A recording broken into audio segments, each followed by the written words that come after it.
Microbiology में हम लोग को वायरस और बैक्टीरिया के विषय में मुख्य रूप से जानना है। और ये माइक्रोबायोलॉजी के बेस के रूप में ये काम करता है। इससे हम लोग माइक्रोबायोलॉजी के basic form of nucleic acid के बारे में जानते हैं और भी अन्य जानकारियाँ इससे मिलती है। हम लोग वायरस एक माइक्रोब है। वायरस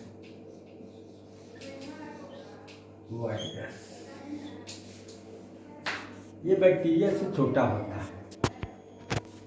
बैक्टीरिया से भी ये माइक्रोस्कोपिक है, छोटा होता है। दरअसल वायरस की स्टडी की आवश्यकता बहुत पहले से महसूस की जा रही थी, लेकिन वो बैक्टीरिया तक ही सीमित था। लोगों ने बैक्टीरिया देखा, पास्चर वगैरह ने बैक्टीरिया का ये देखा। एंटनी वान ल्यूवेनहॉक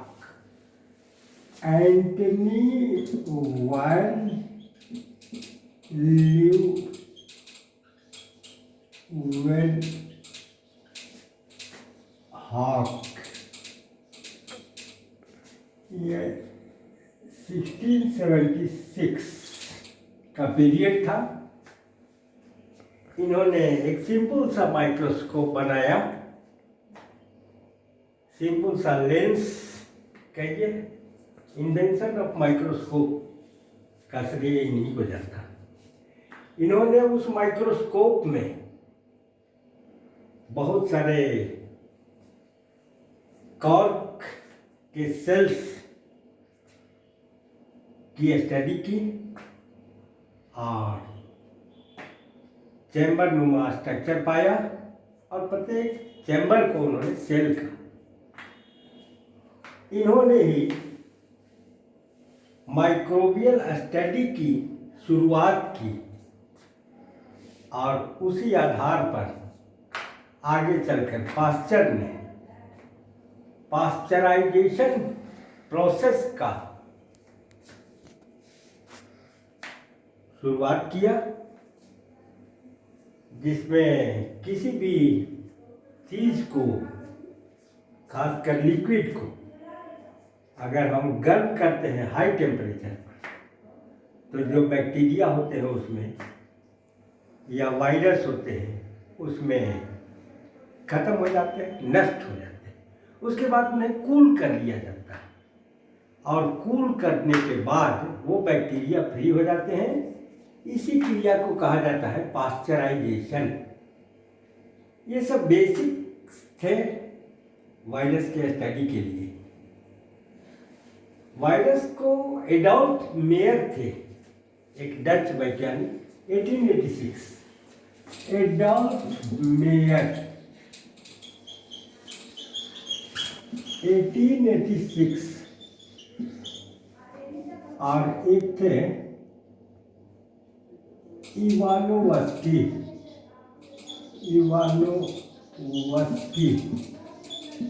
ये 1892 का पीरियड था। उस टाइम टोबैको मोजेक वायरस का बहुत बीमारी बढ़ी हुई थी।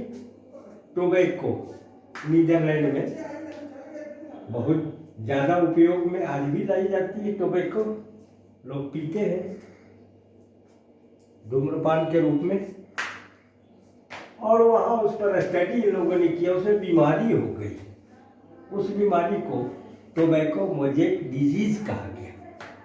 उसके सैप को, उस डिजीज टोबैको लीफ को एक सॉल्यूशन बनाया इन लोगों ने, मेयर ने, इवानोवस्की ने, और पाया कि वो जो फ्लूइड तैयार हुआ था उसमें भी ये कैपेसिटी थी कि वो किसी नॉर्मल प्लांट को इन्फेक्ट कर सके।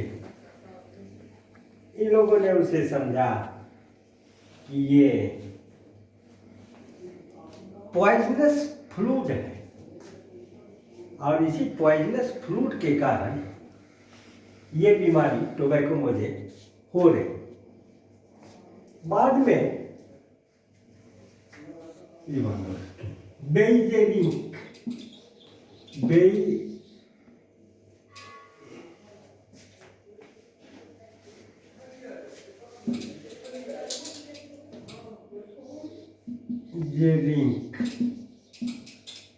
ने 1898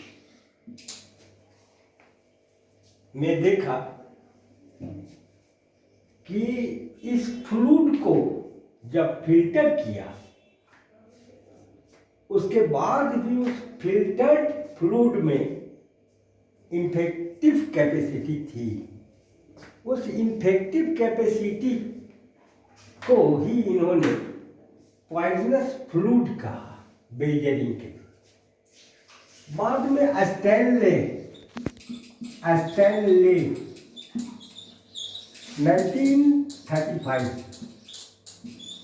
1935 में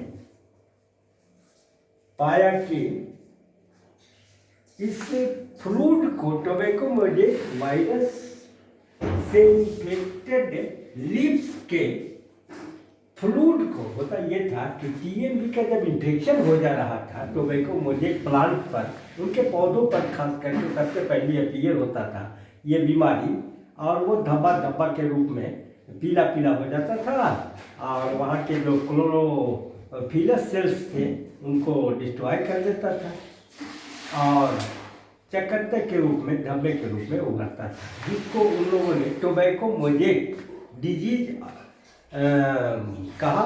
टोबैको मोजेक डिजीज कहा कॉज्ड बाय ये वायरस को। स्टैनले ने 1935 में उस इन्फेक्टेड लीफ के फ्लूइड को जब क्रिस्टलाइन फॉर्म में उसको तैयार किया तो उस क्रिस्टल्ड जो फ्लूइड था उसमें भी कैपेसिटी उन्होंने पाया इन्फेक्शन का, और उसको वायरस का क्रिस्टलाइजेशन यहीं से शुरू हुआ। रियल आइडेंटिफिकेशन वायरस का स्टैनले ने ही किया, आइडेंटिफाई किया। अब हम देखते हैं कि आखिर आइडेंटिफाई करने का कारण क्या था। आइडेंटिफाई करने का कारण सबसे पहला था पहली ये कि बीमारी से लोग ग्रस्त हो जाते थे। जैसे आदमी में मम्स हो जाया करता था, ये गले में गिल्टी वगैरह जिसको मम्स कहते हैं, हो जाए स्मॉल पॉक्स है, चिकन पॉक्स, ये सब हो जाते थे और आदमी बहुत ज़्यादा मरते भी थे। लेकिन तब तक कोई ज्ञान नहीं था वायरसेस के बारे में, काउजल एजेंट के बारे में। इन सारी बीमारियां जो हैं ये उत्पन्न होती हैं जो आदमी में मैन में, उसमें आखिर किसके द्वारा होती है। और अज्ञानता के चलते बहुत से लोग मरते रहे सैकड़ों साल से। स्वाइन फ्लू हुआ था वहाँ, आज के 100 साल पहले लाखों लोग मरे थे। अभी कोविड-19 हुआ, ये भी वायरल डिजीज है। ये कोविड-19 क्या हम लोग इसको डील करेंगे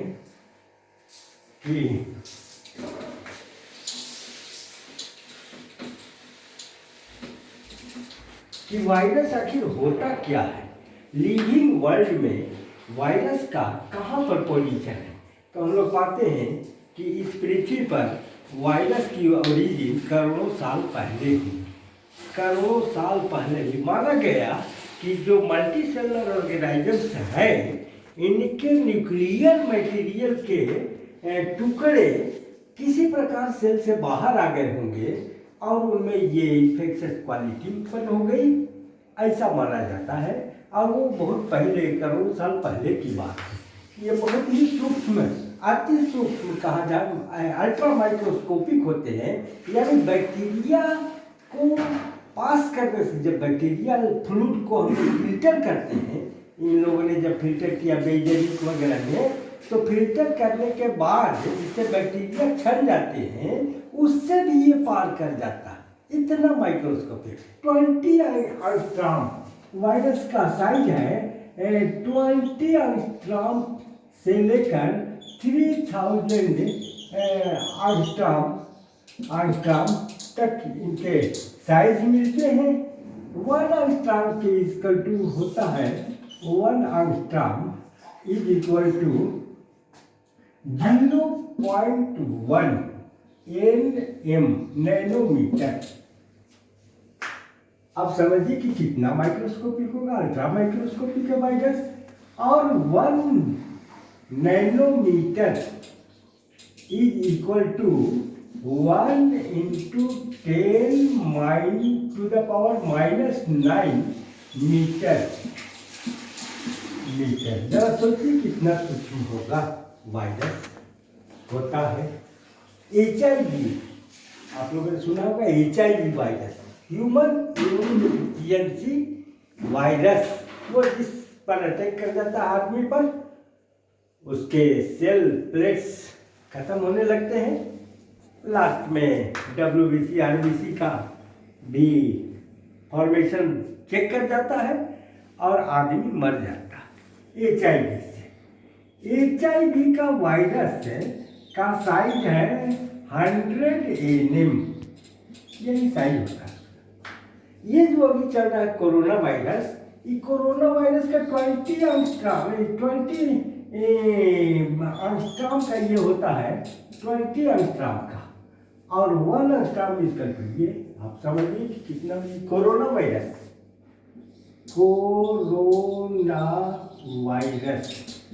इसका ये साइज कोरोना वायरस का। अल्ट्रा माइक्रोस्कोपिक लिविंग बॉडीज होते ये वायरस देखा गया।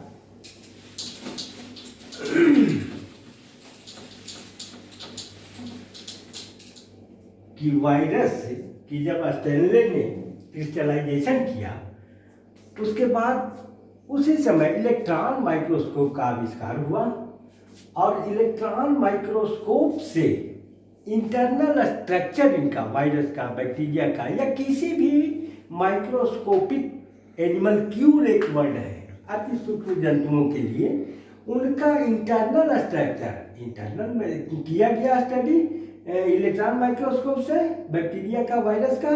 तो देखा, वायरस का जब किया गया तो देखा गया कि ये असेलुलर एनिमल क्यूल है, अति सूक्ष्म एनिमल है, लिविंग बॉडी है जिसमें सेल नहीं है, सेल होते ही नहीं। तो आखिर होता क्या है? एक पार्टिकल है 20, अब सोचिए 20 एंगस्ट्रॉम, 2 एंगस्ट्रॉम, ये तो केवल इमेजिन करके इलेक्ट्रॉन माइक्रोस्कोप से हम लोग इसको मेजर करते हैं, लेकिन अति सूक्ष्म होने के कारण इसका जब देखा गया इलेक्ट्रॉन माइक्रोस्कोप में कि आखिर इसमें होता क्या है, तो viruses are the combinations of RNA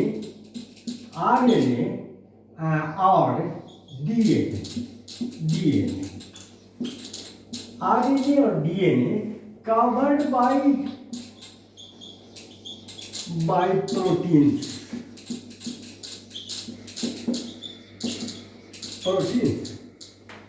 ये कवर्ड होते हैं, RNA होता है चाहे DNA होता है। इसी आधार पर इनका जेनेटिक मटेरियल के आधार पर इनका क्लासिफिकेशन किया जाता है। वैसे वायरसेस जिनमें RNA न्यूक्लिक मटेरियल होता है उन्हें राइबोवायरस कहते हैं, और वैसे वायरस जिनमें DNA न्यूक्लिक एसिड होता है उनको कहते हैं डीऑक्सी राइबोवायरस, DNA और अब RNA किन वायरसेस में मिलता है और DNA किन वायरसेस में न्यूक्लिक एसिड में मिलता है, तो हम लोग पाते हैं कि प्लांट वायरसेस में RNA सिंगल स्ट्रैंडेड होते हैं, ओनली सिंगल स्ट्रैंडेड, और ओनली सिंगल स्ट्रैंडेड ये RNA कवर्ड बाय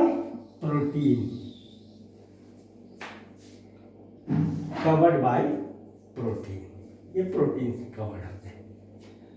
और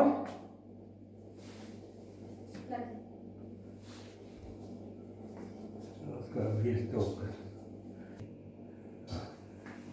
ये सिंपल सा यही है स्ट्रक्चर वायरस का, जिसमें एक जेनेटिक मटेरियल होता है। सो या फिर ये आरएनए हो सकता है, या आरएनए हो सकता है, या डीएनए हो सकता है। अब डीएनए हमने कहा कि आरएनए वायरस से, प्लांट वायरसेस है जिनमें आरएनए होता है न्यूक्लिक एसिड, लेकिन डीएनए ये एनिमल को इन्फेक्टिंग जो वायरसेस होते हैं, जो प्लांट इन्फेक्टिंग है उनमें तो आरएनए है, और जो एनिमल में इन्फेक्ट करते हैं, एनिमल को बीमारी उत्पन्न करते हैं, उनको कहते हैं डीऑक्सी वायरस, और वो और न्यूक्लिक एसिड के रूप में डीएनए रखते हैं या आरएनए भी रख सकते हैं। अंतर इतना ही है प्लांट वायरस में और इसमें एनिमल वायरस में, कि एनिमल वायरस में या तो ये पेयर रहते हैं, ये डबल स्टैंडर्ड रहते हैं, ये डबल स्टैंडर्ड होते हैं डीएनए या आरएनए। आरएनए भी डबल स्टैंडर्ड मिलेगा, ये कवर्ड बाय प्रोटीन, ये प्रोटीन शीट्स है, और ये प्रोटीन शीट के ऊपर भी स्पाइक्स लगे रहते हैं, स्पाइक्स लगे रहते हैं। ये स्पाइक्स, ये स्पाइक्स क्या होते हैं? स्पाइक्स होते हैं, स्पाइक्स होते हैं बैक्टीरिया, ये वायरस में। जेनेटिक मटेरियल हो गया, जेनेटिक मटेरियल हो गया, ये हो गया आरएनए या डीएनए, जी इसकी जेनेटिक मटेरियल। जेनेटिक मटेरियल, ये आरएनए का डीएनए होगा, और ये जेनेटिक मटेरियल डुप्लीकेट करते रहते हैं, रेप्लिकेशन इनमें होते रहता है, और इस प्रकार एक होस्ट टिश्यू में पहुंचकर खासकर एक पर्टिकुलर ऑर्गन को ये डैमेज कर देते हैं, वहाँ जाके न्यूक्लियोटाइड को डैमेज कर देते हैं, जिससे होस्ट की मृत्यु हो जाती है, होस्ट डिजीज हो जाता है और मर जाता है। ये स्पाइक्स, ये स्पाइक्स, ये तो प्रोटीन है, प्रोटीन की कवरिंग होती है। अब ये जो प्रोटीन की कवरिंग, ये एनिमल, ये plant virus RNA, genetic material RNA, इसमें डीएनए होता ही नहीं, इसमें डीएनए होता ही नहीं। आरएनए या डीएनए दोनों में से कोई एक होगा, ये हो जाएगा एनिमल वायरस में,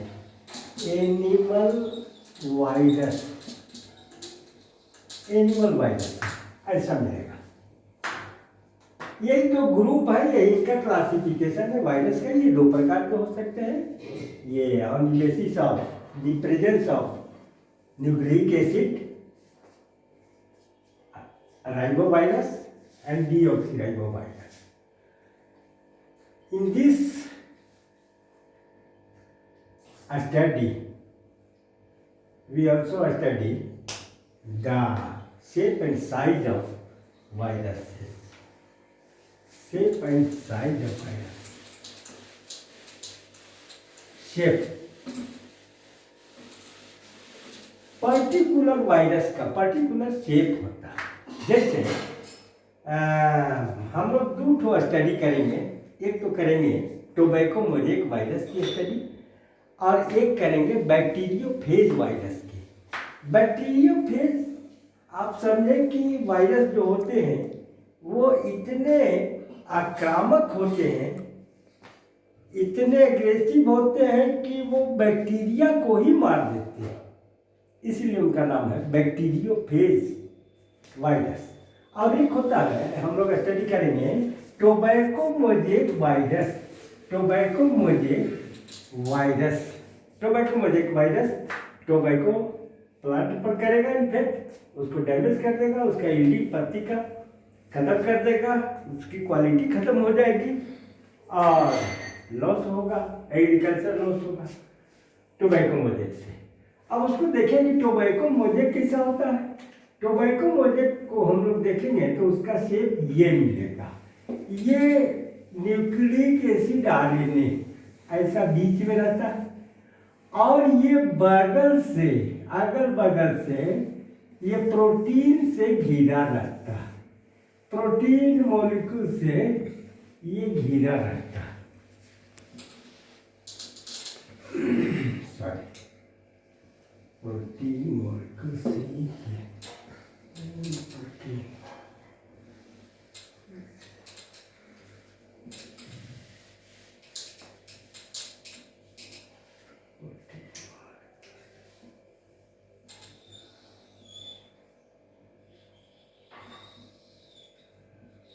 प्रोटीन प्रोटीन मॉलिक्यूल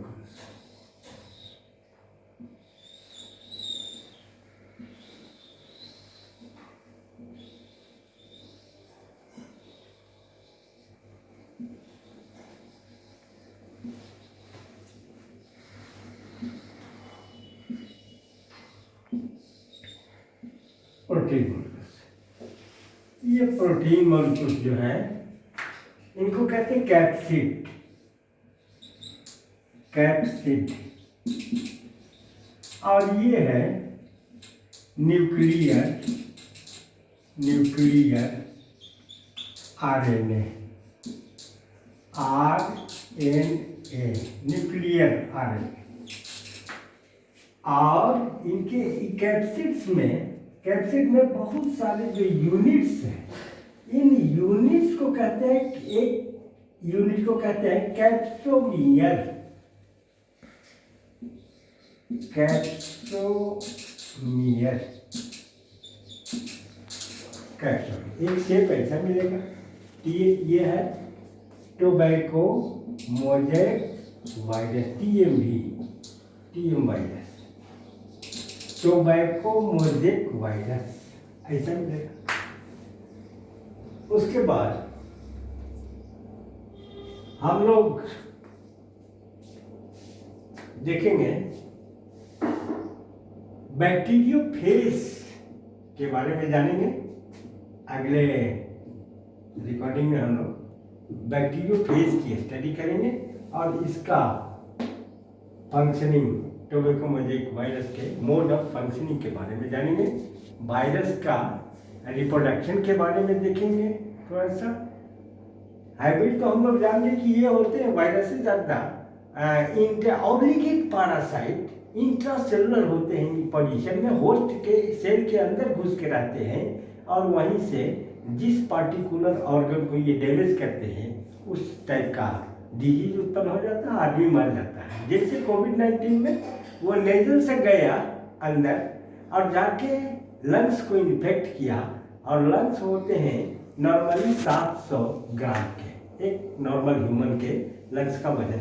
जब वो इन्फेक्ट करते हैं तो उसी लंग्स में थिकनेस आ जाती है, और थिकनेस के कारण वो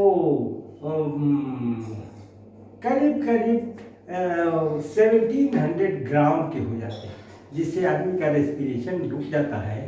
और बहुत से केसेस में तो लंग्स को बदल देना पड़ता है। 70-80% जिनका डैमेज हो जाता है तो उनको बदल जाता है। और सामान्यतः शुरुआत में अगर इलाज हो जाती है ठीक से तो आदमी बच जाता है, डैमेज कम होता है तो ऑक्सीजन देने से या ये से साफ हवा में रहने से आदमी स्वस्थ हो जाता है, कुछ दवा हुआ लेता है। तो जैसे मास्क लगाना जरूरी है, मास्क लगा करके ही दूसरे से बात करना अच्छा रहेगा, भीड़ भाड़ में जाना कम रहेगा, क्योंकि वहाँ ये फैलते हैं स्नीजिंग और कफिंग, आदमी खांसेगा छींकेगा, इसी से वायरस इन्फेक्टेड आदमी से हवा में फैलेगा और जो उस हवा को सांस में ले लेगा उससे को इन्फेक्शन हो जाएगा। इसीलिए मास्क कहा गया कि मास्क पहनिए।